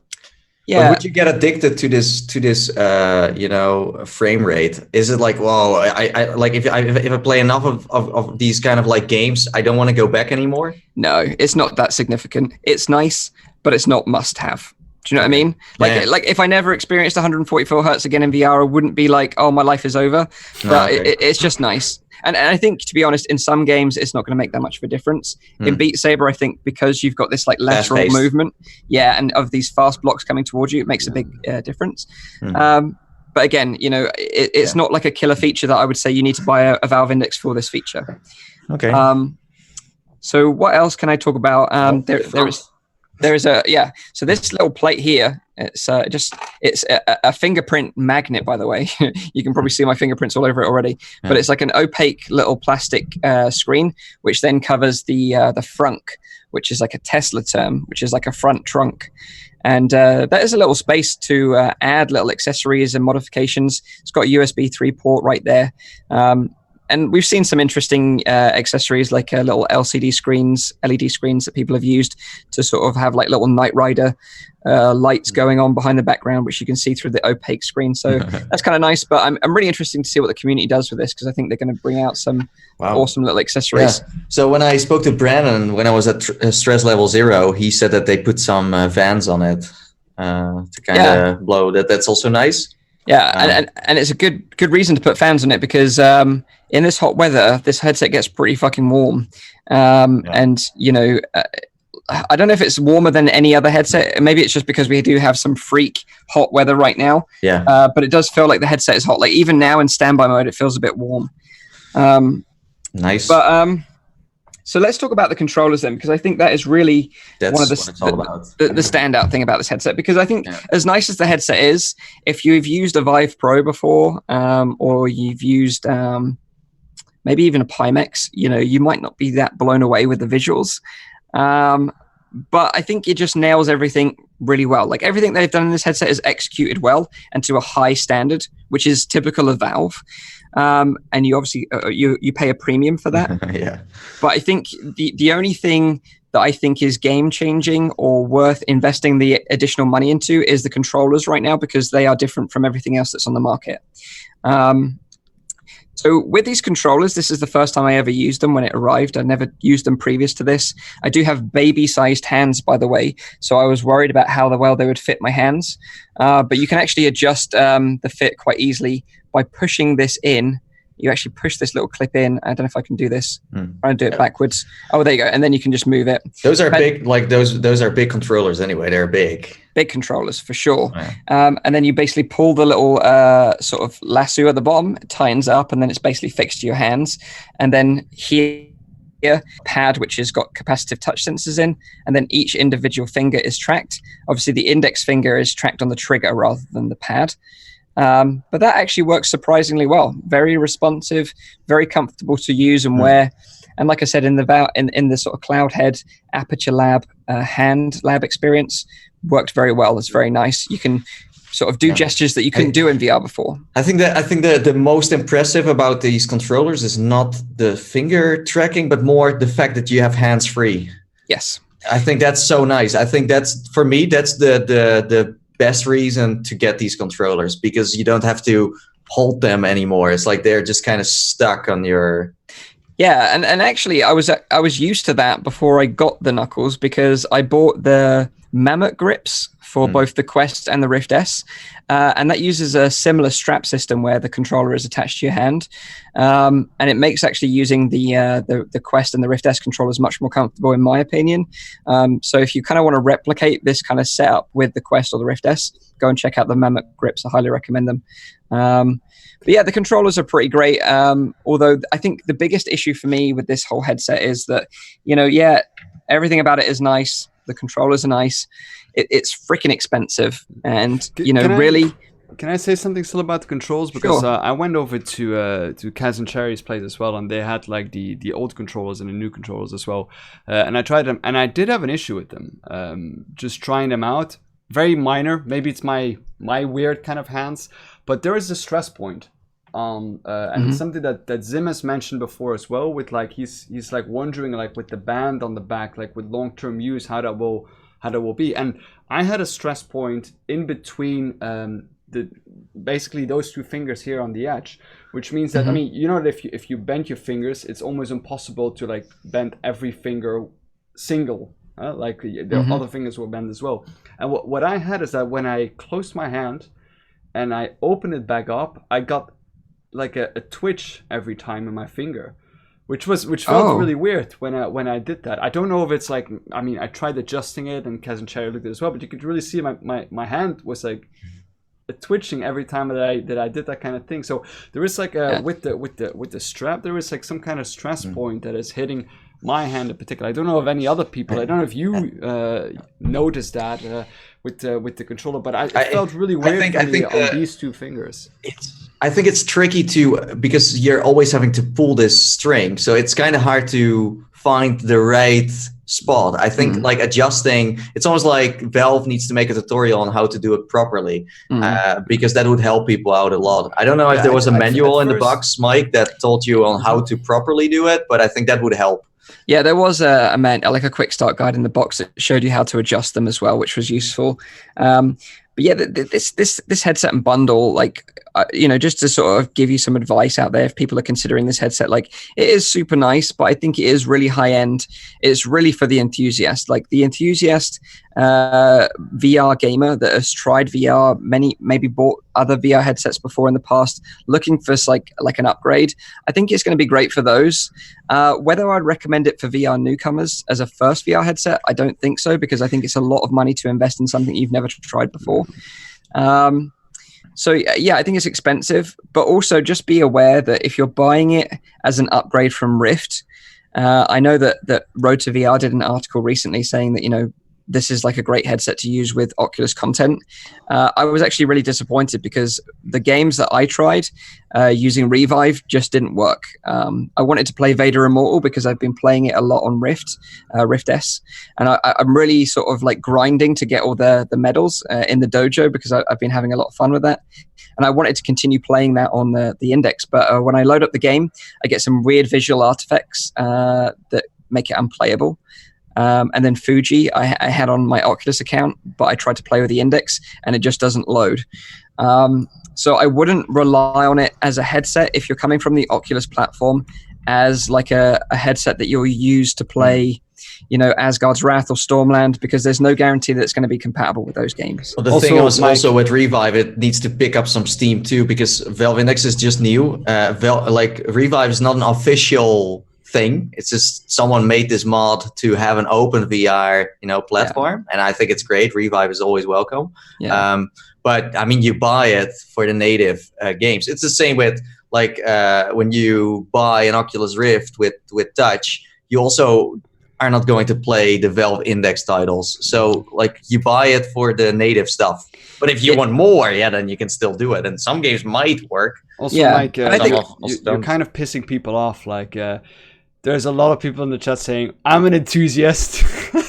I didn't order a Valve Index. Of course. I know what you mean. Yeah, I think it's aimed at that market, though. It's not enthusiasts aimed at like Rift S's, for example.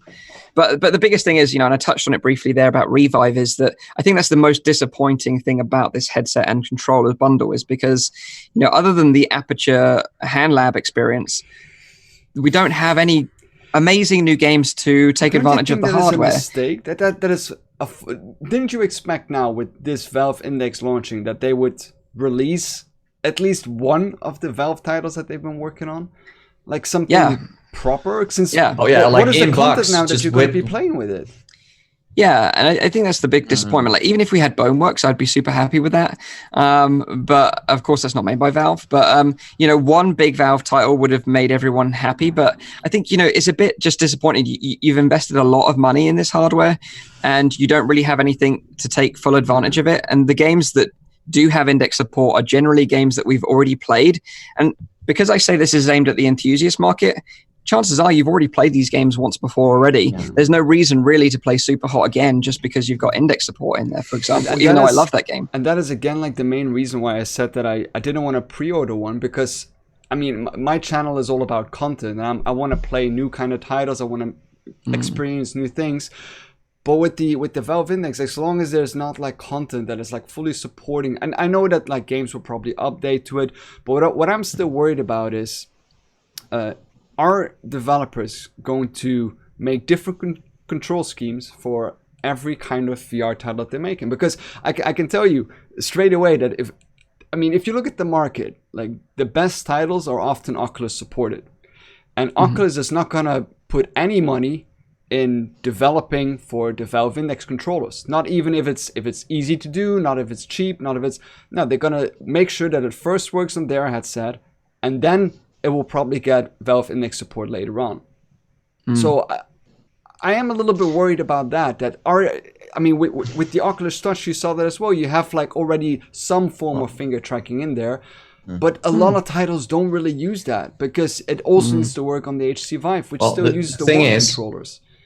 The thing is, Valve needs to invest into content first, and then it might go by itself. Exactly. But that's what Oculus is doing. And when you really nail it, then you create what PlayStation VR did, where it just works by itself. Yeah. But they have to invest into it. But right now, you buy an Index not for the content. You buy it to have maybe a new daily driver headset. But I think that if they do bring out one of these 3 VR titles and they are, using those famous IPs or they are getting hyped up, then there will be people getting triggered to buy it. Still prosumers though, enthusiasts, because this is crazy expensive. If I would make a recommendation now, after trying the Valve Index, is what I would do is, like, most of the hype of this whole Valve thing was around the Knuckles controllers, not the headset. The headset came later, and then it automatically got hyped with the rest of the stuff. In the end, the controllers was the thing that people get excited for. And you should still be excited about those because it has a lot of potential. It's a good investment, I would say. But honestly, I would just buy those controllers and then buy like secondhand base stations, buy a secondhand Vive. Like the original Vive is not that expensive anymore, but it's all about the controllers in the end. As Mike said, if they start using it to their full potential. But on the other side, we can slam Valve with that. But then on the other side, I play with my touch controllers, and I haven't played much that is using those controllers at their full potential either. So there's no one that only PlayStation knows. They knows how to use their gamepad to their full potential and the moves. Yeah. So in my opinion, like I think it's a great headset. I'm likely going to be using it a lot more from a content creation standpoint because, with a Steam VR headset, you get a wider field of view for recording, which is nicer for your audience. The built-in audio is really great. The microphone is fantastic, which is great, again, for content creation, and it's so freaking comfortable. So for those reasons alone, I think, I'm going to continue to use it.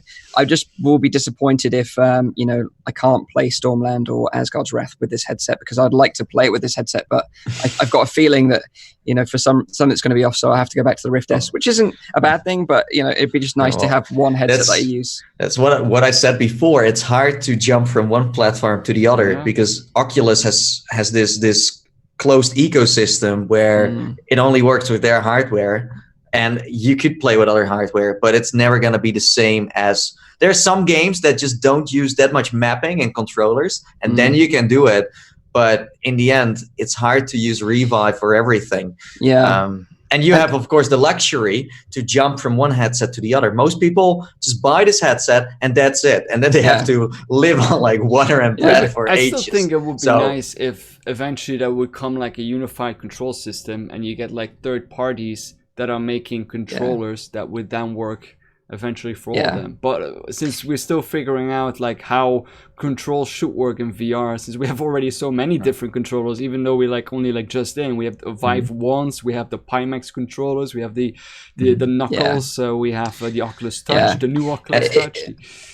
It's like having a Ferrari. This is basically the Ferrari of the VR world. Basically, it's very extravagant. It's very expensive. It gives you a great experience, but a Nissan is going to still get you from A to B. Do you know what I mean? It's still a car at the end of the day. It's the same thing. The Ferrari just needs some good fuel at the moment. That's what it needs.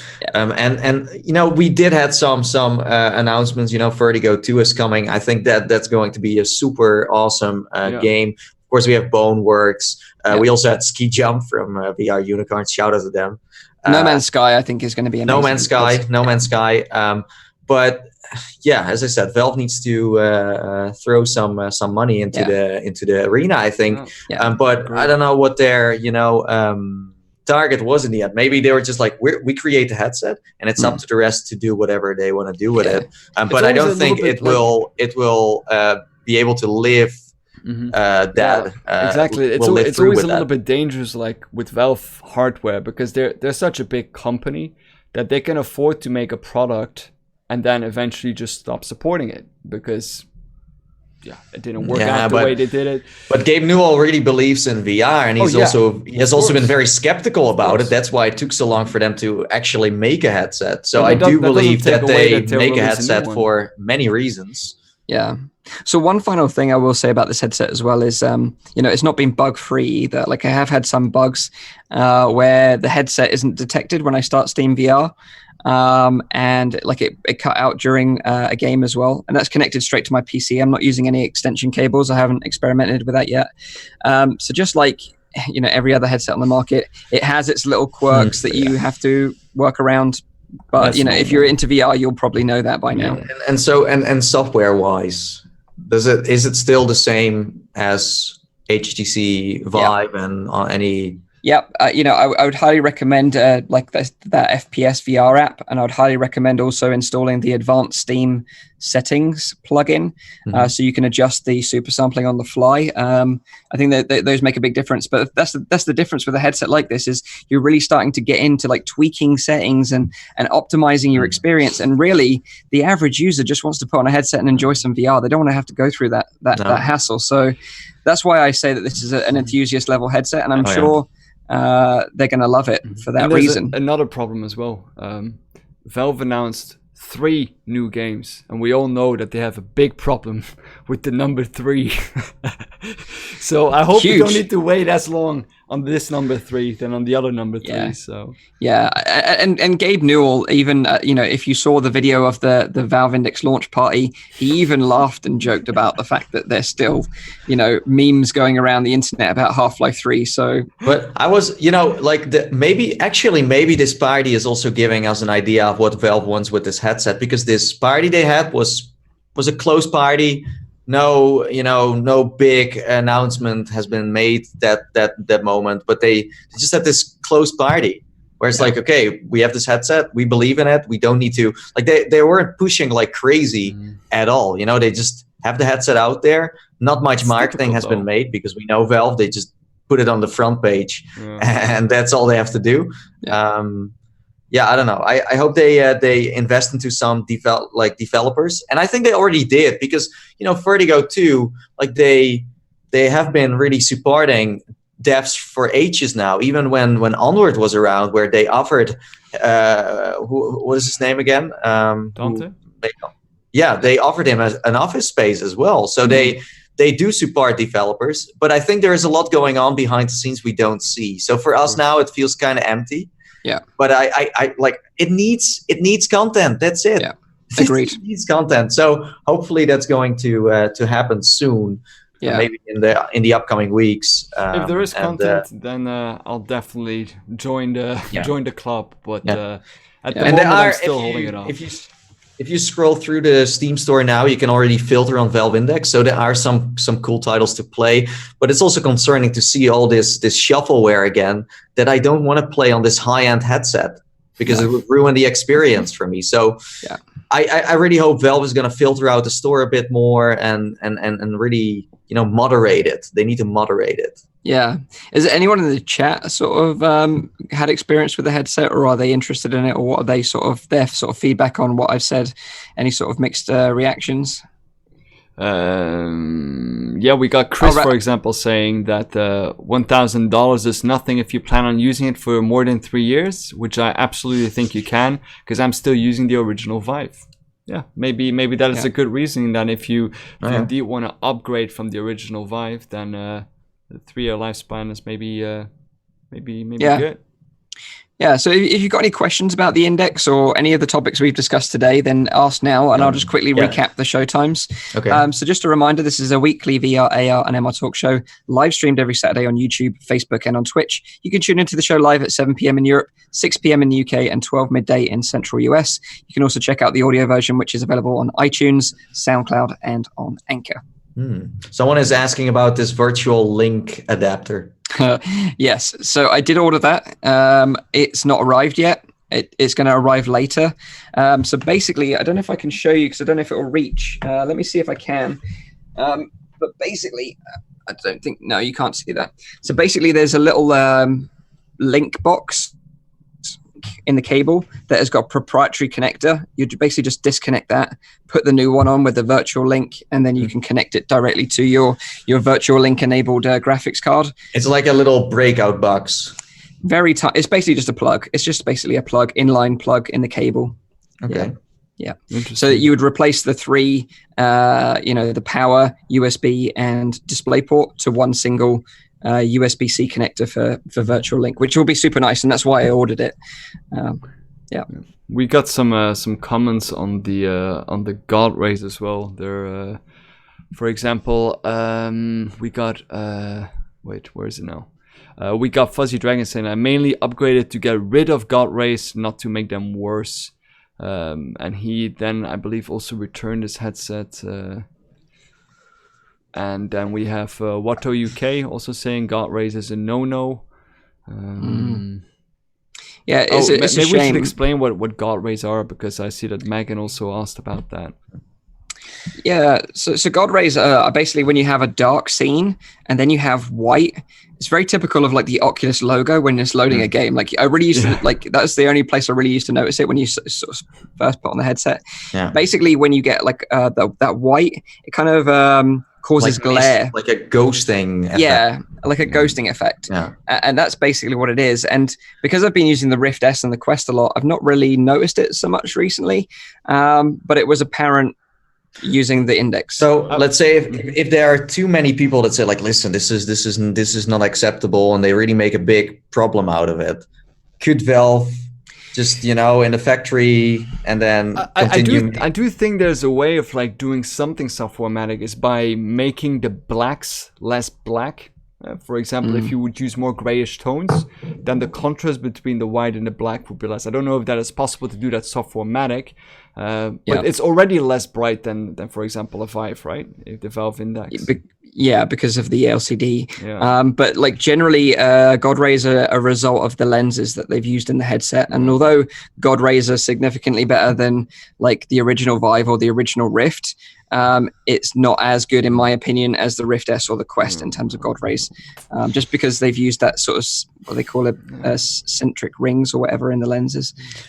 It's always a thing. It's always going to be like, a positive comes with another negative. There's no like every headset can beat each other. It's like Pokemon's fighting each other all the time. It totally is. Like I said this the other day, like there isn't a perfect headset on the market right now. It just doesn't exist. With one headset, there will always be some sort of trade-off that you have to take. And with this one, I think the biggest trade-off for me and in recommending it to other people is the price, because is it really 2.5 times better than a Rift S or Windows MI? Would you say that it's better? No, I wouldn't say it's 2.5 times better than a Rift S. But then the enthusiast level gamer, they don't really, the money isn't in it a factor, and they have a high end PC. Yeah. And then I say, go for it, because you're getting the best headset on the market, in my opinion, right now.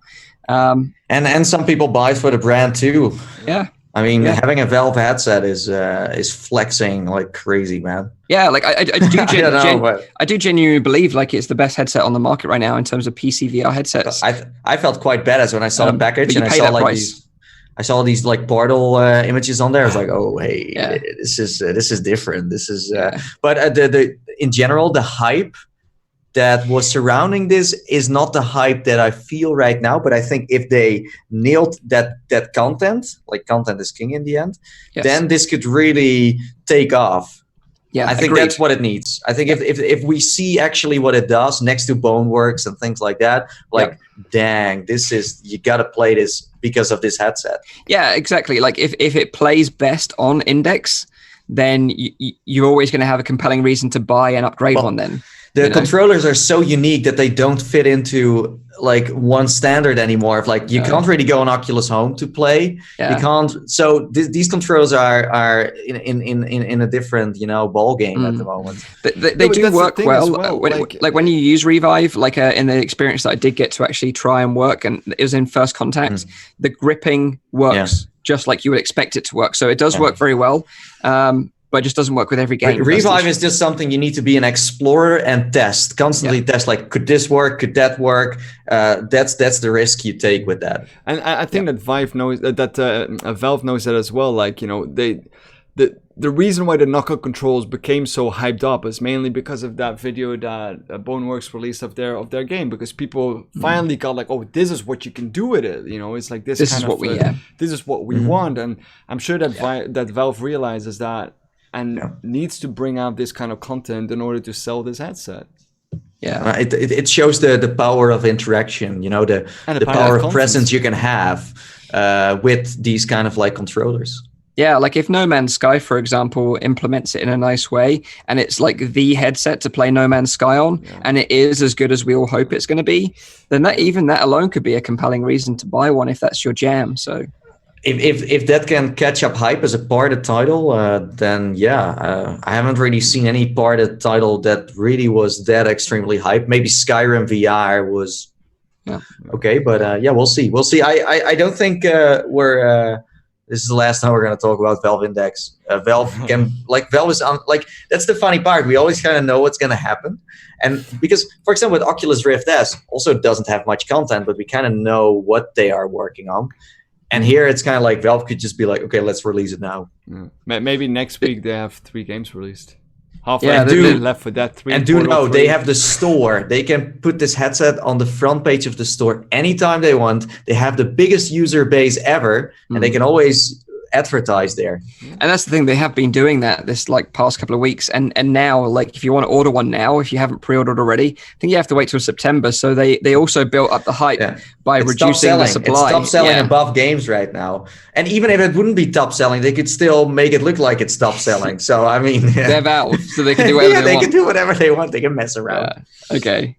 So, that is the Valve Index. So I hope you guys and girls have enjoyed this episode of the FReality Podcast. If you did, like I said, leave a like. We'd really appreciate it.